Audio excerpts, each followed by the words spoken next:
പ്രിയമുള്ളവരെ, വചന വ്യാഖ്യാനത്തിന്റെ 2-ാം ദിവസത്തിലേക്ക് എല്ലാവർക്കും സ്വാഗതം. ഇന്നേ ദിവസം ദൈവം തന്നിരിക്കുന്ന വചനം പ്രഭാഷകൻ 19-ാം അധ്യായം 6-ാം വാക്യമാണ്. അതിപ്രകാരമാണ്: വ്യർത്ഥഭാഷണത്തെ വെറുക്കുന്നവൻ തിന്മയിൽ നിന്ന് ഒഴിഞ്ഞിരിക്കും. ദൈവം ഈ വചനത്തിലൂടെ നമ്മോട് പറയാൻ ആഗ്രഹിക്കുന്നത്, പ്രിയമുള്ള കുഞ്ഞെ, പ്രിയമുള്ളവരെ, തിന്മയിൽ നിന്നും അകലാൻ നിന്റെ സംസാരത്തെ നീ നിയന്ത്രിക്കുക.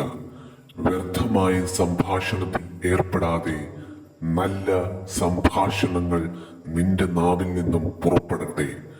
അനാവശ്യമായി മറ്റുള്ളവരെ കുറിച്ച് കുറ്റം പറയാനും കാണാത്ത കാര്യങ്ങൾ കണ്ടെന്ന് മറ്റുള്ളവരെ തെറ്റിദ്ധരിപ്പിക്കുകയും ചെയ്യാതെ സത്യസന്ധമായി നിന്റെ നാവിനെ വിശുദ്ധമായി സൂക്ഷിക്കുക.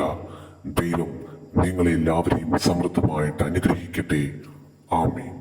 പ്രിയമുള്ളവരെ, ഇന്നത്തെ ആക്ടിവിറ്റി: നിങ്ങളുടെ നാവ് കൊണ്ട് നിങ്ങൾ ആരെയെങ്കിലും സങ്കടപ്പെടുത്തിയിട്ടുണ്ടെങ്കിൽ അവരോട് ക്ഷമ ചോദിക്കാം.